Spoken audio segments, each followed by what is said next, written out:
ting ng Mayo 1, 2020.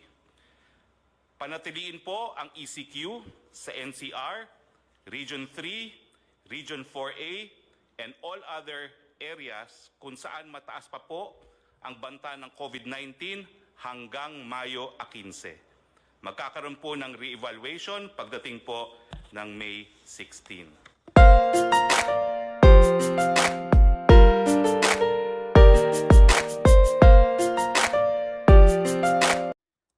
Ang mga probinsya po na mananatili sa ECQ, National Capital Region, Benguet, pero po pwede pong mabago ito by April 30, Pangasinan, Bataan, Bulacan, Nueva Ecija, Pampanga, Tarlac, Zambales, Batangas, Laguna, Cavite, Rizal, Quezon, Oriental Mindoro, Occidental Mindoro, Albay, Catanduanes, Antique, Iloilo, bagamat meron pong to recheck itong Antique at Iloilo, Cebu at Cebu City, also subject to rechecking. At sa Mindanao po, ang probinsya ng Davao del Norte at Davao City. Ang lahat po ng probinsya na hindi kasama dito sa mananatili ang ECQ ay sa ilalim po sa new normal na tinatawag na General Community Quarantine. Ganun pa man, dito po sa mga lugar na mapapasailalim ang General Community Quarantine, may mga areas po na moderate na naka-orange. Ang ibig po sabihin nito, mag-i-evaluate pa po ako ano mangyayari dito sa mga lugar na ito, kung magkakaroon nga ng General Community Quarantine o mananatili ang ECQ. Ito po ang para sa mga probinsya ng Abra, Ilocos Norte, La Union, Cagayan, Isabela, Nueva Vizcaya, Marinduque, Camarines Sur, Aklan, Capiz, Samar, Western Samar, Zamboanga del Sur, Lanao del Norte, Misamis Occidental at Misamis Oriental, North Cotabato, South Cotabato, Maguindanao. Yung mga areas naman po na low at moderate ay mapapasilalim nga po sa GCQ, ang new normal. Yung mga moderate na areas po ay ang mga probinsyang Negros Occidental, Negros Oriental, Siquijor, Davao del Sur, Davao Oriental, Sultan Kudarat, Lanao del Sur.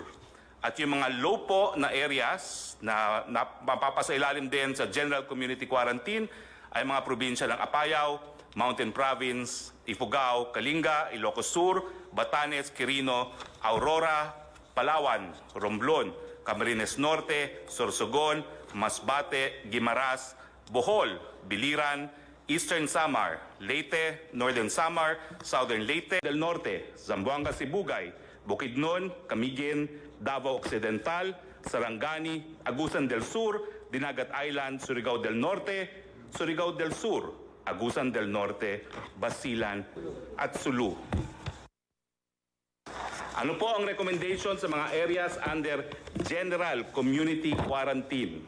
Ito po yung mga lugar na hindi na mapapasailalim sa ECQ. Pwede pong magtrabaho ang mga manggagawa sa Sektor 1, 2, and 3. Ito po yung gagawin on a work-in phase. Yung mga bata po, edad 0 hanggang 20, at yung mga matatanda, 60 and up, and high health risk, mananatili po sila sa kanilang mga tahanan. Papayagan po ang mall opening covering non-leisure shops. Papayagan po yung mga priority and essential construction projects na mag-resume. Papayagan po ang mga non-workers to go out to buy goods and services except those pertaining to Sector Category 4, yung leisure at mga kabataan. Papayagan din po ang public transport na mag-operate at reduce capacity at ang LGU po to enforce curfew at night dun po sa mga hindi manggagawa.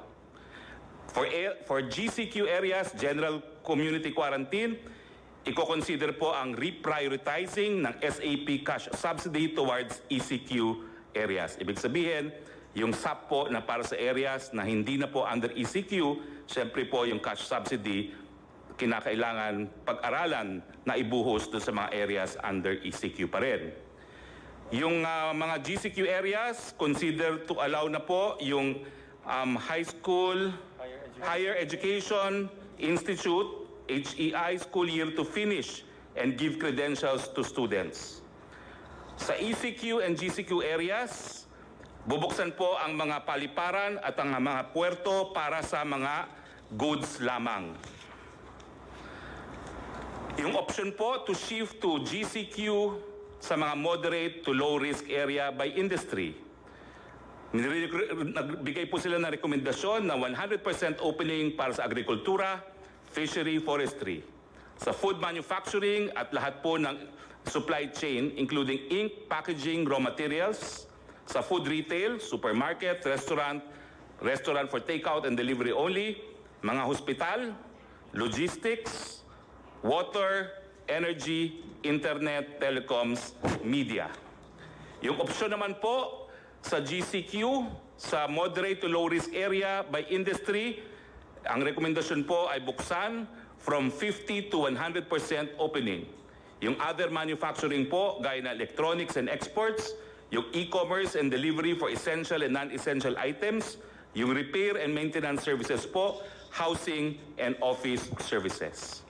Yung option po to shift to GCQ in moderate to low risk area by industry. Consider po na buksan hanggang 50% on-site work and 50% work from home. Mga financial services, BPO, other non-leisure wholesale and retail trade, other non-leisure services. Yung option po sa low risk to moderate areas na buksan by industry, consider for 100% closure. Maski po low to moderate risk, consider for 100% closure pa rin dahil po ang mga transmitters ay kabataan mula edad 0 to 20, lahat na eskwelahan. I-consider po ang late opening sa Setyembre except po sa online learning, yung leisure, amusement, gaming and fitness, yung kid industry na tinatawag, turismo, all gatherings including religious conferences at iba pa, limited opening po ng malls at limited opening ng construction. Yan po ang rekomendasyon ng inyong IATF. Maraming salamat po. Maraming salamat, Presidential Spokesman or the new spokesman of the government sa Executive Department. Alam mo, wala tayong magawa. Ito, kita mo, Navy itong di na wala tayong kaya sa Navy. May mga barko bangka lang yung akin sa Davao. I have to do it because everybody's doing it. It's wearing a mask. Ni ako mismo, hindi ako, I cannot guarantee or anybody else for that matter in this table na hindi tatamaan. We are all at risk. But do not increase the odds or the chances of getting it. I never said I will declare martial law kasi martial law para lang yan sa mga rebelde, para sa mga komunista. Now, let me be very clear on this.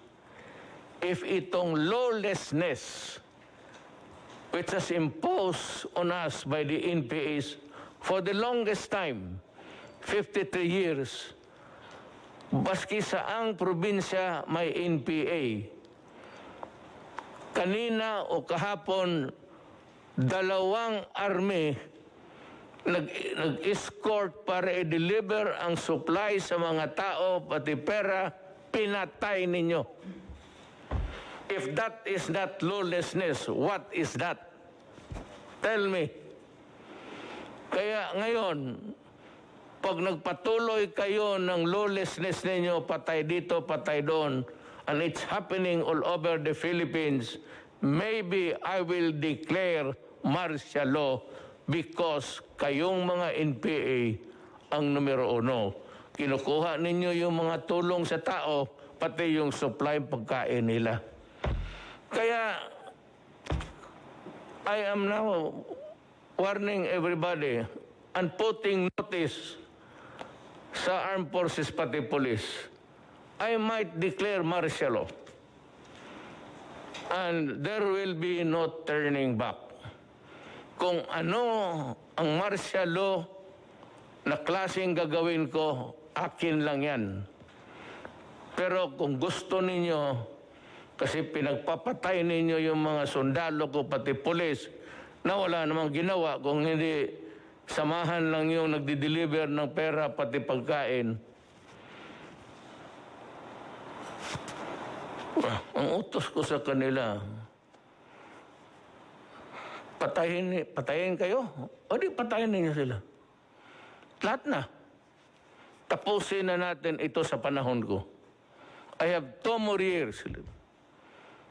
I will try to finish all of you. Pati kayong mga legal, magtago na kayo. Huwag ninyong sabihin, putang ina na wala kayong... You know, you're bullshit, you're the legal France. Sa inyo, kumukuha kayo ng pera. Ang mga negosyo dito na malalaki sa Pilipinas, nagdideposito ng pera yan sa bangko, sa account ninyo. Kinukuha ninyo yan. Yan ang totoo dyan. Kaya nabubuhay yung NPA. Pati pa yung extortion ninyo doon sa labas. Marami kayong pera. Alam mo, ang gobyerno ayaw niyan. Government is very jealous. There is only one entity who can collect taxes. It's government. And that money must be put to good use. O hindi naman kami, kung hindi ka makabayad, wala naman kami pinapatay. Kung wala talaga ikabayad, anong gawin natin? Wala naman kayong nabalitaan na kulong. So, we do not do that. But do not force my hand into it. Kaya kung hindi, pag martial law, lahat kayong mga legal fronts, magtago na kayo. Magtago na kayo. Huwag ninyo akong bulahin. Galing ako dyan. Alam mo yung karapatan noon, ang unang ang predecessor na tinatawag nila was the Committee of Justice, Freedom, and Democracy. In Davao City, I was a fiscal, but I was handling the karapatan noon sa Davao. For the reason na hindi ko nagustuhan yung klaseng pamaraan sa gobyerno. It was a dictatorship and it was not really, hindi naman tayo sinira ang demokrasya. Kaya kung sabihin ninyo na sisirain ko ang demokrasya, hindi. Lulutasin ko ang demokrasya sa inyo. You made it impossible for me to move. At gusto ninyo ipasok muna yung mga demand. Ayaw naman ng military. Binigay ko sa military yung papel ninyo. Sabi ng military, ayaw nila. Sabi ko, you explain to me bakit. So I gave them about 2 hours explaining to me bakit. Bakit hindi pwede yan? Ganito yan, sir. Sabi ko, sige, naniwala ako sa inyo. And I'm calling the armed forces to invent something more, to innovate so that the soldiers will not be at the mercy of them. Pag dalawa lang yung sundalo, kawawa naman. Magdating yan doon, they will just swoop down. Isang 10, wala talagang lawan. Kaya sabi ko, at this time, the armed forces should go into innovations. Sabi ko, huwag ka mag-surrender, ha? Kayo mga NP, do not ever raise your hands. Kasi ang order ko, kung lumaban ka na. Huwag kang mag-surrender. Well, napunta tayo dyan kasi galit ako. Kasi pinapatay ninyo yung tulong sa tao. Yung tulong sa tao will continue. we will not reduce the volume at this time, but we are running low of funds. Secretary Dominguez might want to tell us what he is doing and planning to do so that we can have the level of the money supply so that we can maintain our assistance to everybody. Sani, Tagalogin mo lang, San. Maraming salamat, Mr. President. Ang katotohanan po, ang budget natin para sa 2020 ay 4.1 trillion pesos. At so far, ang nagastos po natin is already for this COVID is na hindi natin plinano ay 352.7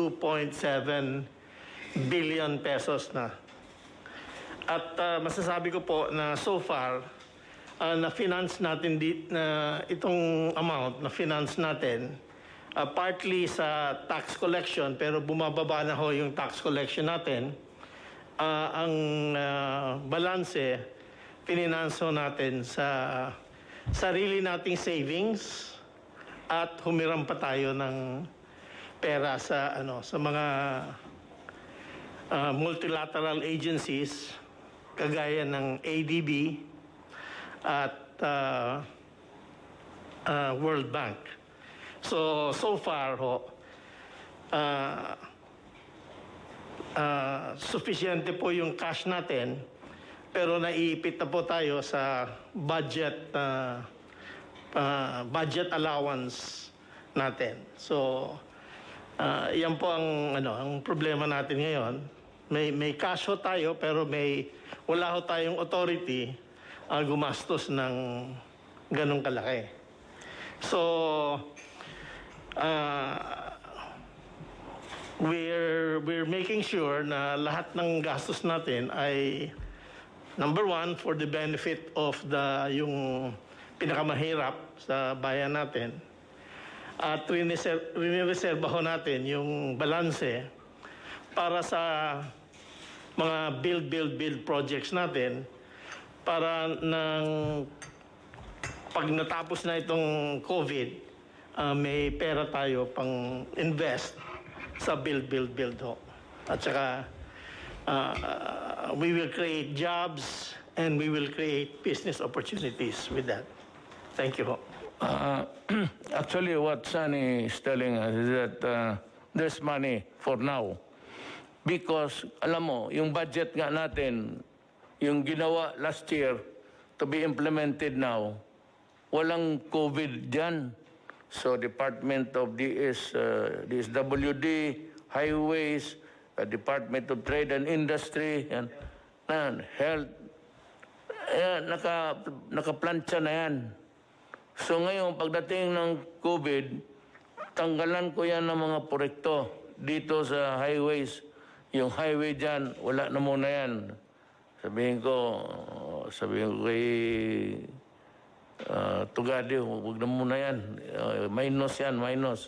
Lahat para makapag-ipon at kinuha na yung budget na yung regular budget sana kung walang COVID going smoothly to be implemented this year. But because of the COVID, yung first and second, third quarter, alam mo wala yung pera. Sabi ko, hangin lang yan. Yung sinasabi ni isa pang itong walang alam na ugok ito si Trillanes. Nagsasalita ng trillion ng hangin. Trillion of cubic meters of air in your head. And it is too tight. That is why para kang buang sa salita ka ng trillion. Kaya ikaw yung putang ina pa, rebuilde ka pa dyan. Hindi ka pala marunong eh. Kita mo kung nanalo kayo, ano mangyari sa Pilipinas? Puro porma, puro hambog, puro hamon. at batukan mo raw ako, sabihin ko sa driver ko, sampalin ka. Ang driver ko lang, utosan ko, kay handyan ka lang. Ang tingin ko sa iyo, ka-level mo driver, ulol. Yan. So, yan ang ating, kinukuha na natin yung mga projects this year. Wala na sabihin, kalimutan mo na muna yun. That was prepared. Preparado na yun. Dumating COVID. Wala. Ito. What we are making sure, and Sunny has said earlier in the previous meeting, that if the funds are not sufficient, they will have to borrow. Then, if the borrowed money is not enough, then we have to sell the assets. Yung cultural center, maraming sinong mayaman dito na pargawain niyang mansyon. Iyo na yan. Magsalida ka araw-araw dyan, mag-isa. Lahat ng lupa, pagbili ko, para itulong ko sa tao, kasi why am I talking this way? You know why? There is no telling how long, gaano katagal itong COVID sa buhay natin. Kaya lang, at least one of the redeeming factors now, hindi pa man nga sila nag-succeed, but they are working at it. Nandyan sila, punong-puno yung kamay nila sa trabaho, and they are working, and there are signs that they will succeed. Sabi ko sa iyo, sa oras lalabas ang vaccine, i-lift ko kaagad. I-lift ko, wala nang seremonya. Huwag na kayong maghintay, basta pagsabi may vaccine. And by the way, yung 10 million ko na sa ating mga scientists dito sa Pilipinas, yung mga doktor, mga natin, the bright Filipinos who are there working day and night, trying to find out how to combat COVID, I'm raising the bounty to 50 million. 50 million ho ang ibigay ko sa grupo because it is a collegial thing, hindi naman sa isang tao. 50 million. Baka pag sa ligaya ko, another 50 million. So that's, pagka mayroon nandyan kung maligaya ako masyado, di 100, puro kayo milyonaryo. Huwag kayong mahiya, tanggapin yan. Total, sabihin, Mayor, ginawa namin ito para sa bayan. Sabihin ko ito isauli ko ito kay Dominguez. Gusto niya, hindi na ito, maibalik. Sige, Mayor. Yung kaya mga bata, you can put the money to good use. Oo. Basta ako ngayon, 50 million ako. Kung ang Pilipino makakuha ng, yung alam ng Amerikano, yung mga puti, yung sa Europe, alam rin ng Pilipino yan. So, pabilisan lang yan. That is why I said, I'd like to ask do they need to funding to continue working, sir? Itong mga scientists natin working at the vaccine thing, do they need a funding? Yung pong PCHRD, which is I think attached to the Department of Science and Technology, meron naman po silang pondo para sa pagpapatuloy na pananaliksik o research for vaccine production. But I'm not sure if this particular vaccine that they are developing is specifically for COVID-19. Aalamin ko pa po kung isinama na po nila ito sa kanila pong kasalukuyang research work. Well, anyway, whatever it is, as long as they are working on to find out, to discover COVID, it does not really matter to me. What matters to me is the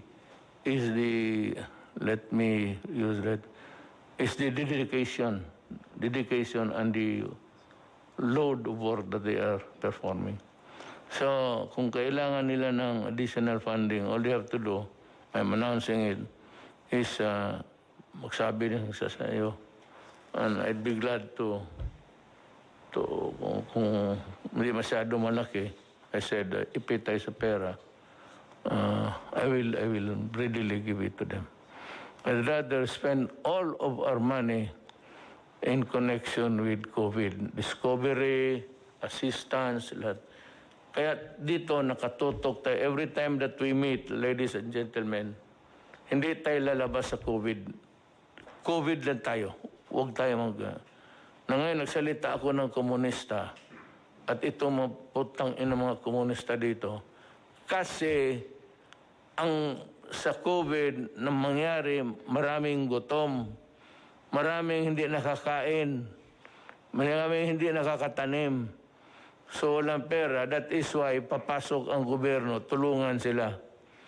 Kaya naman, pinagbabaril itong mga putang inang NPA na ito, kaya napunta tayo doon. But that is COVID-connected. Because nagkasakit o hindi makapaghanap buhay because of COVID. You have to connect. Hindi sabihin mo, rumble on. Itong mahilig, itong mga gagong sa try to rumble onto some other matters and mumble. Alam mo ganito, itong mga putang ina, di ba matay itong mga putang ina to. Marinig niyo yan. Ito sa mambling. Basta. I am just putting notice to everybody. Itong komunista, malaki ang gastos natin. Do you know how much we spend sa isang putok lang? Marinig mo man yan. Brrrr! Isang putok yan, 35 pesos. Tangina ninyo. Yung 35, ilang brrrr, ilang sundalong brrrr yan. Abusaya, pati kayo mga komunista. Ilang 35 pesos yan. Yung bala ninyo, yun yung bala ng mga sundalo na pinatay ninyo. Kaya ginagamit ninyo pera ng tao pagpatay ng sundalo. Kuha ninyo. Yung mga mortar ninyo, those are the armaments and equipments na nakalkal ninyo sa mga patay na sundalo. Yan pinaputok ninyo, pati pinaputok ng sundalo, pera ng tao yan. But you are not the government. Sige. Yan ang history ng COVID. You will always be a part. Someday, if we will write a narrative of the COVID, nandyan talaga kayo sa isang chapter sa putang ina para sa inyo. When you say how you punish the Filipino people for your ideology. Kayo mga NPA na kikinig, sumurinder kayo. Kagaya ng ginawa ko sa Mindanao. May bibigyan ko ng bahay, bibigyan ko ng hanap buhay. Huwag ninyo agawin yung assistant dyan. Kaawa naman yung tao. Pagkain nila yan, kunin ninyo, wala na. Para na rin pinatay mo yung mga pamilya dyan sa mga lugar na hindi maabot ng sundalo. Ang nakakarating dyan yung mga walang armas yung mga DSWD. Pero yung mga escort, pinapatay niyo. That's why I'm asking the armed forces now and the police to reconfigure, kasi marami na akong patay, to reconfigure how to go about escorting the health workers. pakinggan natin si Department of Trade, yung dahan-dahan na pagpasok ng ibang sektoro. Mag-Tagalog na lang po kayo. Okay po. Dito po tungkol sa ECQ. Sa you ease up the quarantine to allow certain sectors. Ikaw ho ang nakaalam niyan. You know better than us. Opo. Mr. President, ang maganda hong nangyari ngayon, even under the enhanced community quarantine, para po hindi tayo magkaroon ng kakulangan sa pagkain, pinagpatuloy ang pag-supply ng food production, pinagpatuloy ang paggawa ng mga pagkain. Tulad ng mga canned sardines, gatas, instant noodle, yung mga basic manufactured products para parating marami hong supply sa grocery and supermarket. Dahil po kahit community quarantine, ito po yung mga inalaw na mag-operate. So inalaw po ang food production, inalaw po ang mga essential products tulad ng sabon for hygiene, sabon, shampoo, pati ho yung essential din po yung mga alcohol para ho sa mga panahon ngayon. Yung iba hong hindi essential products, hindi ho muna natin pina-operate in keeping, dahil po gusto po natin ang mga taong bayan as much as possible nasa bahay. Kaya ho piling-pili lang yung pinayagan natin, yun dun lamang sa makakatulong sa food availability. Hindi tayo magkaka-shortage, kaya pinapaalala natin sa taong bayan na huwag magpapanik dahil kahit ho naka-enhanced community quarantine, ay napakadami ho nating pagkain, yung supply. In fact, dahil sa pagmi-meeting ng ating IATF, eventually, inaalaw po natin kahit lagpas 50% yung skeletal workforce. Hindi na skeletal workforce na 30% lamang ang allowed. Kailangan more than 50%. Ibig sabihin, maraming tao. Para ho, ang ating production rate umabot sa 80 to 100%. So, para hindi magkaroon ng shortage. Pangalawa ho, yung ating mga finished good inventory, yung mga gawanan na produkto, ay more than 2 weeks, 2 linggo equivalent. Hindi tayo magkukulang. At yung raw material na ipoproduce pa lang para gawing finished goods, mga 45 days, lagpas sa 1 buwan. So, ibig sabihin ho, marami ho tayong pagkain. So, yan po yung mga iba sa mga inaalaw ngayon na dito sa environment ng ECQ, food products, essential products. Allowed din po siyempre yung iba hong operation tulad doon ng mga bangko para ho may mga gusto mag-withdraw sa ATM, may mapa-i-allow po yon. Siyempre po, agriculture products, doon magsisimula yung pagkain, allowed din po yung mga ganitong activity. Ang nakabitin na lang po ay yung sa construction, yun po yung pag-uusapan pa moving forward. Pati ho yung sa mga SMEs, yung mga malls. Kasi ho, pag yun ho, maramihan kasi. Kaya worried din ngayon po yung grupo natin kung i-open ho ba natin ito dahil contrary to dun sa gusto natin mangyari na panatiliin sa bahay ang mga taong bayan. Pero ho, ito ho ay pag-uusapan pa. Yung mga iba hong mga essential activities, so inaalaw naman po during the enhanced community quarantine. Ang isa pa hong sinisigurado natin ay ang pricing, wala hong profiteering or wala rin yung nagsasamantala sa hoarding. At dyan po, nagsama-sama po ang DTI, ang PNP, CIDG, NBI, DA at saka DOH.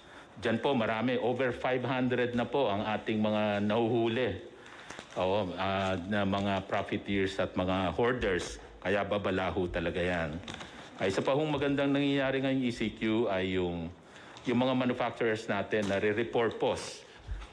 Yung mga dating hindi gumagawa ng mga face mask or hindi gumagawa dati ng mga personal protective equipment, ngayon ho ay gumagawa na sila. Tulad ho nung mga mask na suot natin ngayon, ay yung iba ho dyan ay ginagawa na ng mga manufacturers natin ngayon. Kahapon lang ho, Nganap ka, bigyan mo sana. Kahapon lang ho ay inalaw po natin, nag-turnover tayo ng 10,000 pieces ng PPEs out of the 300,000 na PPEs at yun po yung donation po ng San Miguel Corporation para ho sa PGH. Tinurn over po natin sa DOH. So 10,000 po yun out of the 300,000 na ipuproduce pa para sa ating mga health workers. So meron po tayong mga manufacturer na nilipat yung kanilang production para makaproduce ng mga masks, PPEs, pati ventilators gagawin na. Mga 10 kumpanya na ang may involved dito sa repurposing yung manufacturing. Ibig sabihin, magpuproduce na sila ng mga critical products na kailangan ngayon. And moving forward lang po, last 2 items, marami ho tayong piniprepare na tulong sa MSMEs, micro SMEs, lalo na pag na-lift na itong ECQ. Nandyan ho yung pauutangin sila, low interest rate, doon po sa inyong programa na P3, Pondo sa Pagbabago at Pag-asenso. 1 billion po yun nakalaan doon. At sa tulong po, pakikipag-ugnayan sa DOF, sa Land Bank and DBP, another maybe around 30 billion na pwedeng ilaan din para sa mga micro SMEs. Kasi yung micro SMEs, pahihiramin po para meron silang working capital pagka i-restart natin yung economy. Kasi aside from the MSME, yung isang tulong ay yung wage subsidy sa worker na nirelease po ng SSS, BIR at DOF. So, para talagang matulungan sila sa pag-restart ng economy. And lastly, dahil po sa Bayanihan Act ay nagkaroon po ng grace period. Hindi muna babayaran yung loan at grace period ho pagdating sa renta. Yun po yung inyong kinover. Para ho wala dapat paalisin na umuupa sa residential, pati yung renta ng mga micro SME sa mga commercial places. So marami ho tayong prepare na programa para ho sa micro SMEs. Thank you, Mr. President. Salamat, Secretary Lopez. We'll wind up with the 3 speakers from Secretary Dar. Still about food supply, then we go to the health aspect. Sige, Mr. President, fellow cabinet members, ang pinag-uusapan kasi natin dito yung pundo, no? And our budget for this year is finite. We're only pegged at 4.1 trillion, out of which ang antimano kaagad na automatically appropriated doon ay 1.249 trillion. Tapos yung 2.8 trillion, yun yung new appropriation. Para saan yung new appropriation? Yun yung binibigay natin personal services, MOOE, financial expenses, at capital outlay. Now, hindi naman natin ini-expect itong COVID. Bigla na nga lang dumating. Dito po sa capital outlay, nahati po ito sa dalawa. Yung for comprehensive release at saka yung for later release. Yung pong for comprehensive release, hindi po natin pwedeng galawin antimano yan kasi automatically release na yan sa mga province, sa mga government agencies and departments. At saka yung mga IRA, at saka yung debt servicing natin. So antimano, ang pwede lang natin galawin, which we have done, is 397 billion more or less. Ito yung capital outlay ng mga departments at saka nung Congress initiated, no? Sa ngayon, ang nagagamit na natin, 352 billion na. So, konting-konti na lang natitira.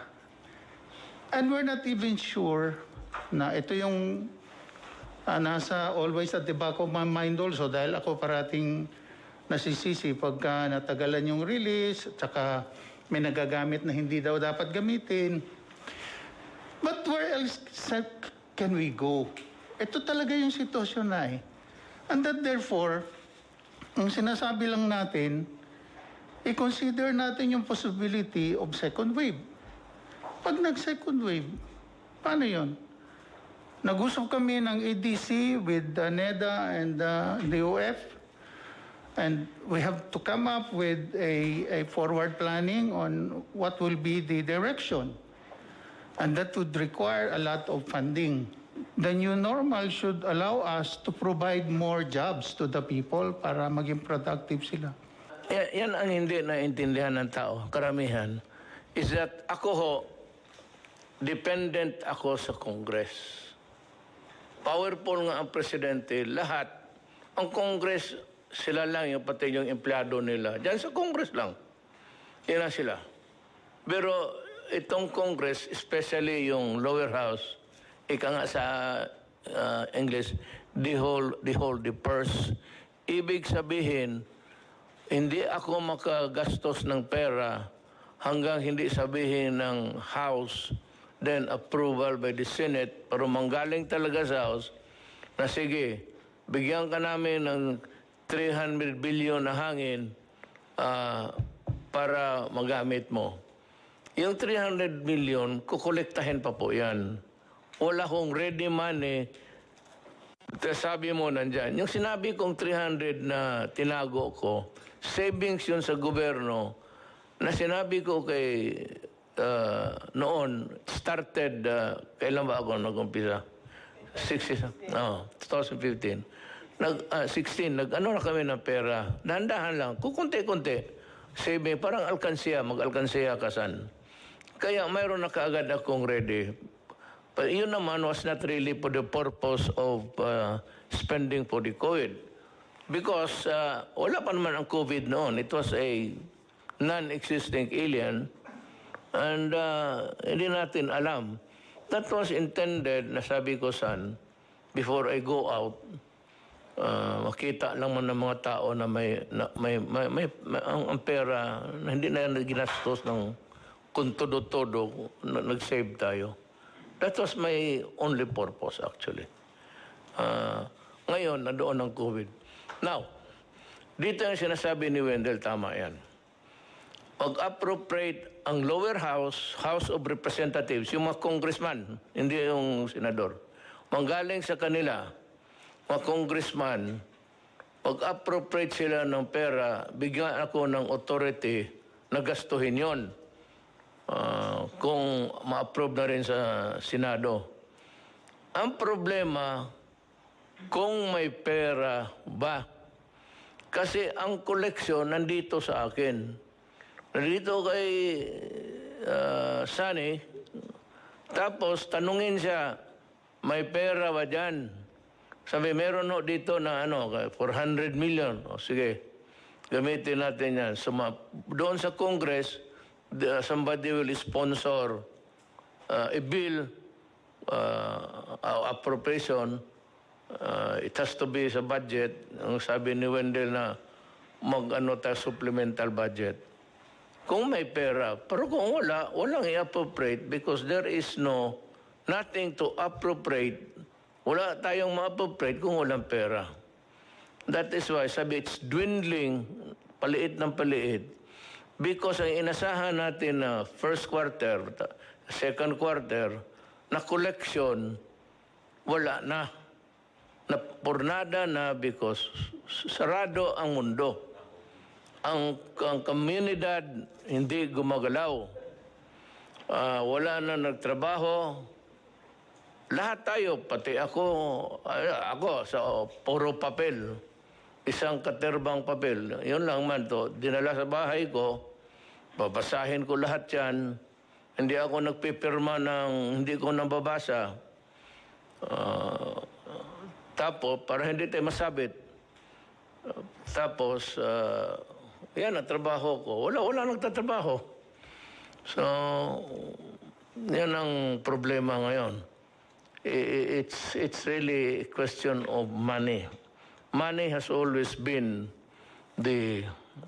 since time immemorial. Now, remember that wala kaming hangarin na pigilin yung pera. It's not ours, it's not anybody's money, but it belongs to the Filipino people and should be spent for the welfare of the Filipino people. Hanggang dyan lang. Now we go to Secretary Dar to see how the agricultural sector is coping up. Thank you, Mr. President. Marami pong salamat. Sa agrikultura po naman, under the enhanced community quarantine for Luzon and vis-a-vis agriculture and food, ang una po natin tiningnan po yung food availability, food accessibility and affordability, plus yung price stabilization and the movement and logistics relating to the food supplies. At the initial stage, Mr. President, ng ECQ, may opening naman ang agrikultura, skeletal level, but even with that, of course, we were practicing again all the health or quarantine measures, may physical distancing at saka din paggamit ng face mask. Then after 1 month, doon sa IATF po, nadagdagan na po yung level na mga aktibidades doon sa kanayunan. So nasa optimum level tayo ngayon sa farming, sa fishing, at related sa lahat po ng even yung mga manufacturing ng agricultural inputs, fertilizers, pesticides, and the like. So marami po tayong, matotal mayroon akong individually maibigay na datos, but overall, mayroon tayong sapat po na pagkain. Yung initial days lang, yung mayroon mga sobrang mahigpit sa kanayunan, mas lalo sa barangay na nag-checkpoint. So doon tayo nagka-prone a little problem. But over this time now, hanggang ngayon na ay okay na po yung food supplies, yung movement. Kasi simulat sa pool naman, ang ITF ay nagsabi na there is unhampered movement ng mga cargoes, both food and non-food.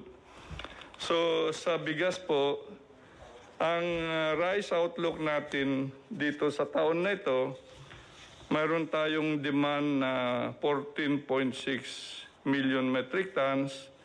Ang supply ay 17.9 million metric tons.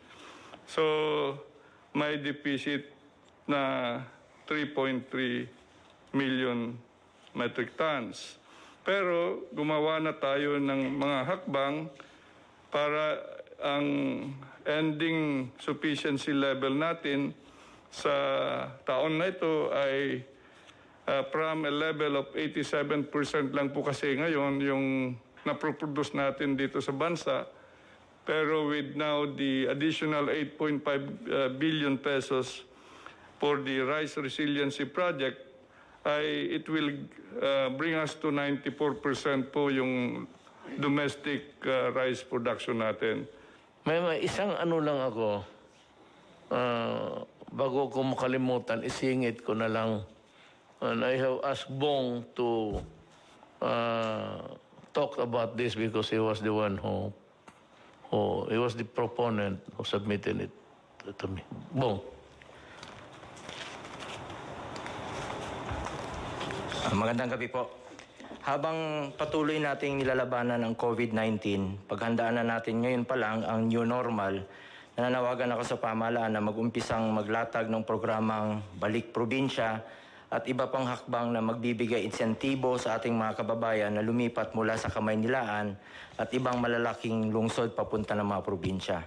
Nakikita naman natin ang naging masamang epekto at hirap dulot ng sobrang pagsikip ng mga tao at pamamahay. Katulad sa Metro Manila, mas mabilis kumalat ang sakit at mas nahihirapan ang ating national government at ang mga local government units na alagaan ang lahat ng apektado ng krisis na kinakaharap natin.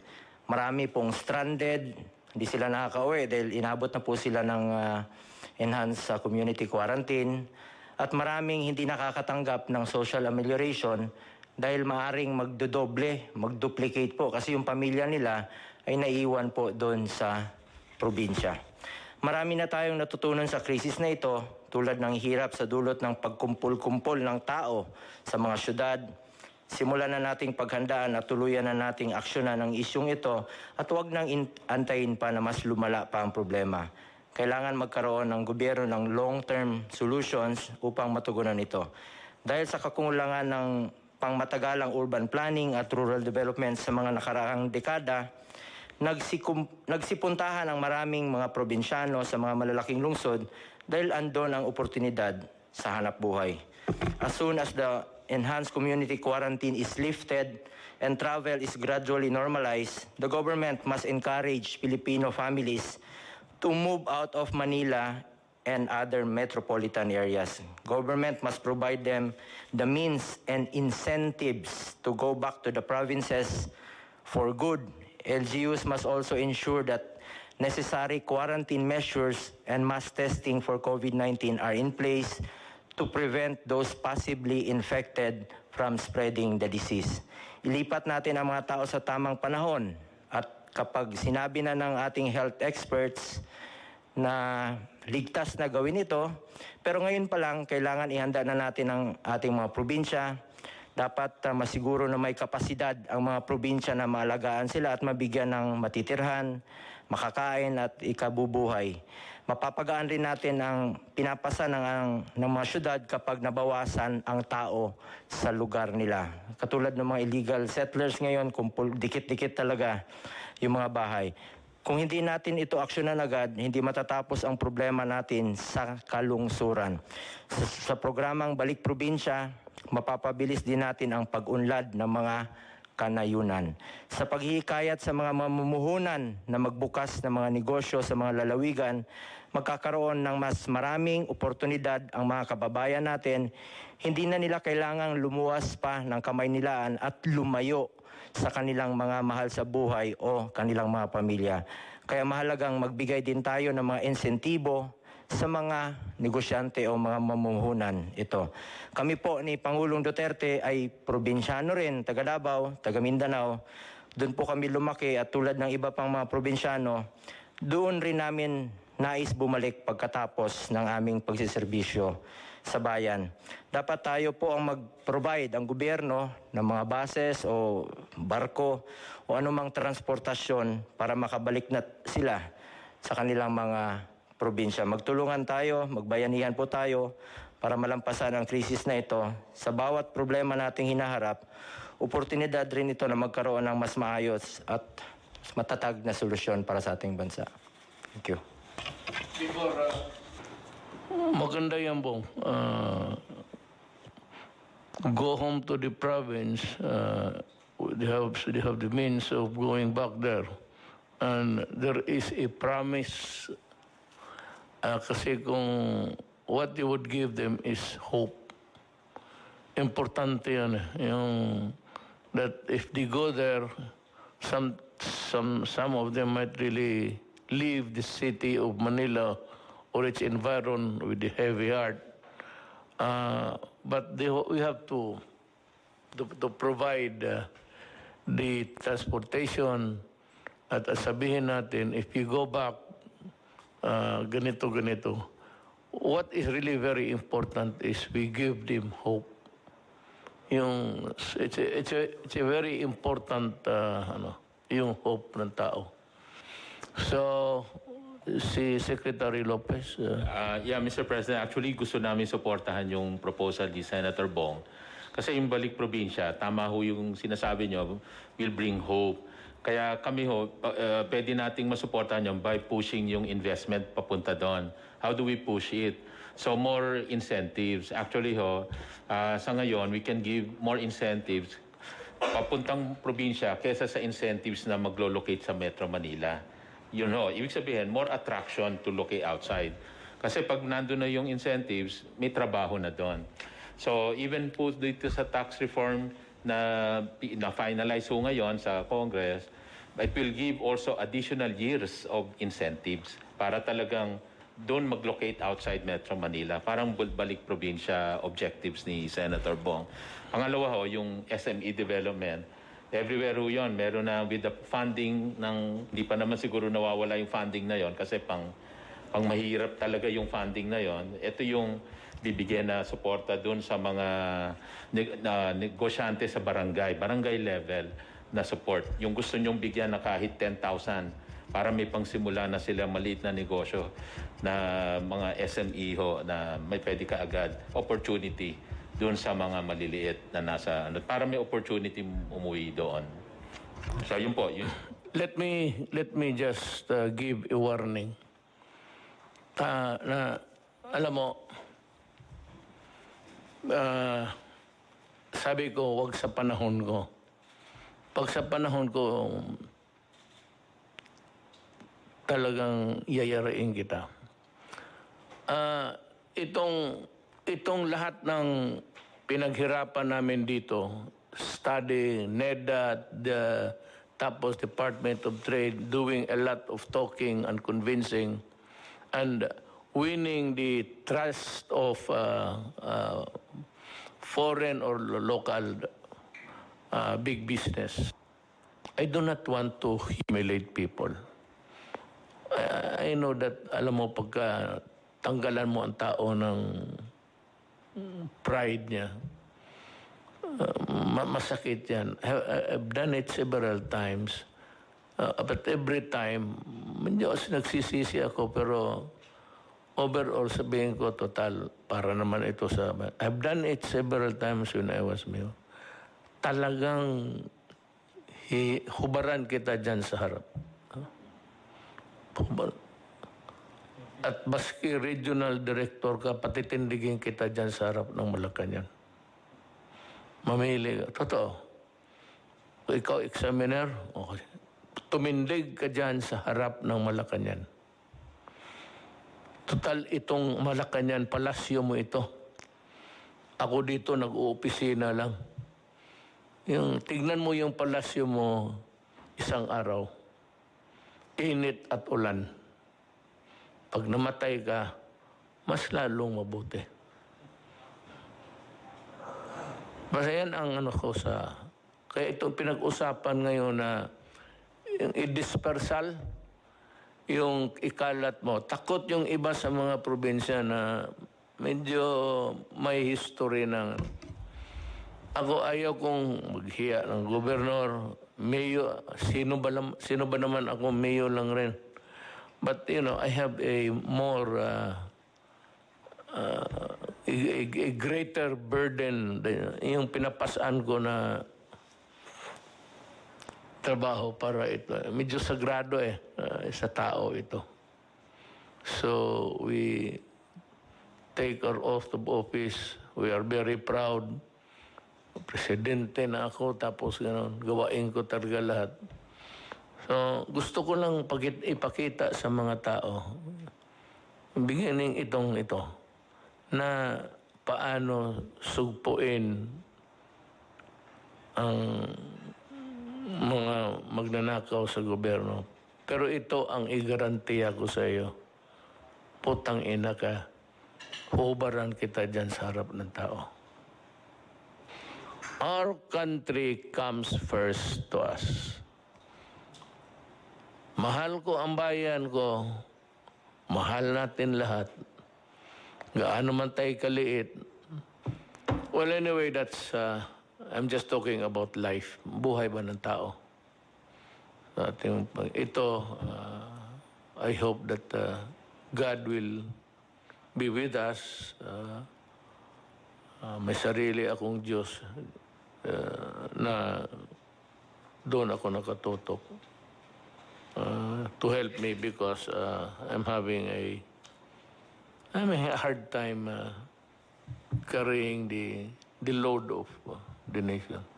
Nung nakapag-ECQ po tayo, nagkaroon po tayo ng sapat na panahon kahit na papano na maihanda po at mapaunlad ang kakayahan ng ating pong sektor ng pangkalusugan, ang mga ospital, ang ating pong mga beds, ang ating pong mga ventilator machines, ang ating pong mga isolation rooms, ang ating pong mga quarantine facilities.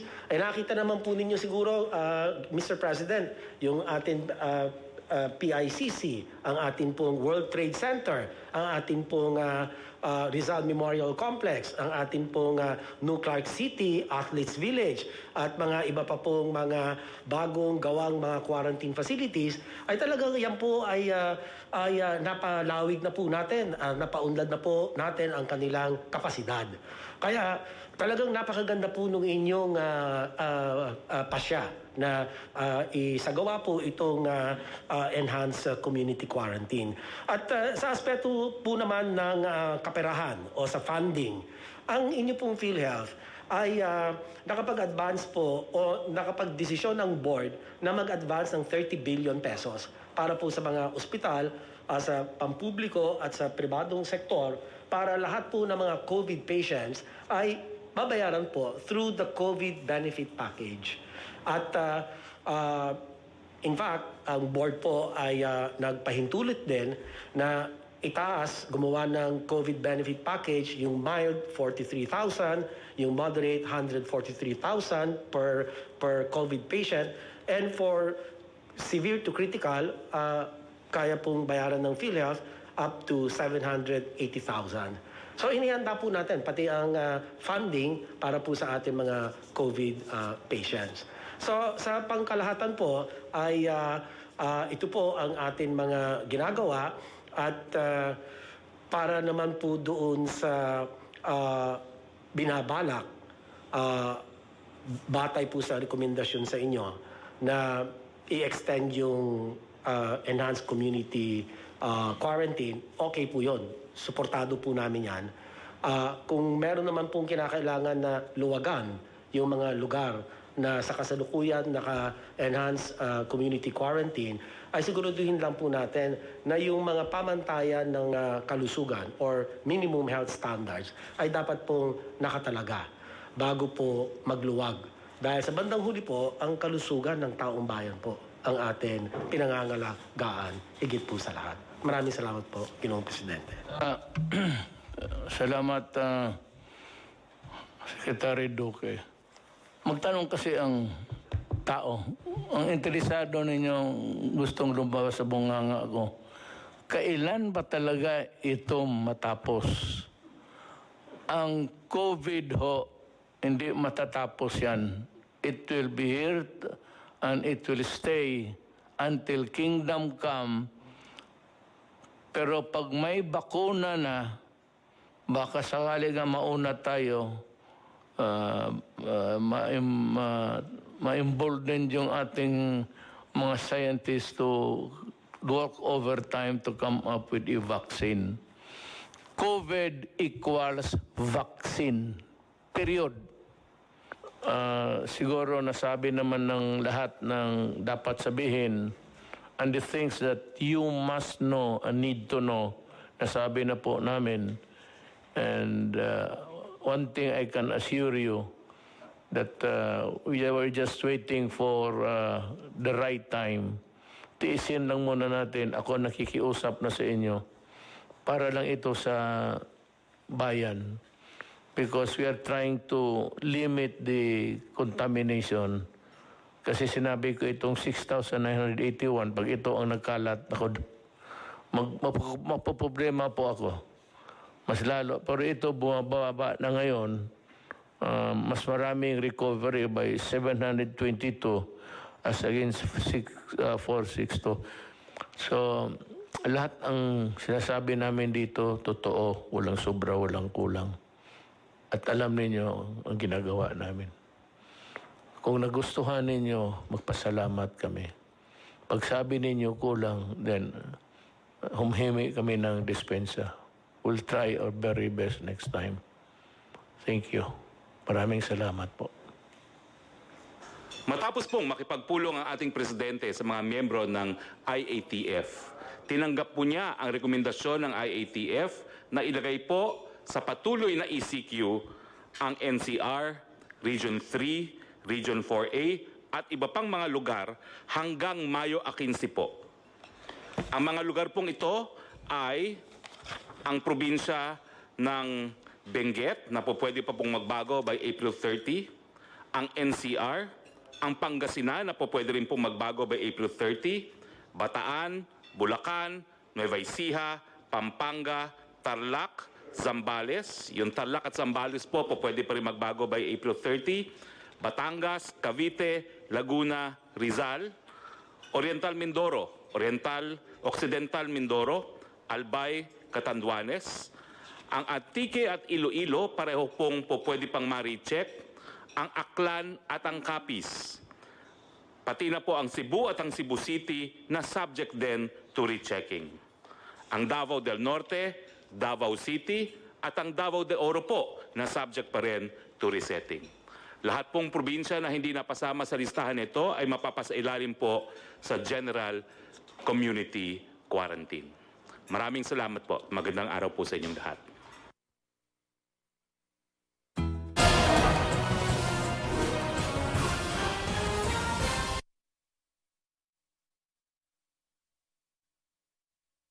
Hit sa tiyan dala ng stress? Ibuskupan. Nagbibigay ginhawa mula sa hilab, ipit at tusok in as fast as 15 minutes. Hilab, ipit o tusok sa tiyan? Ibuskupan.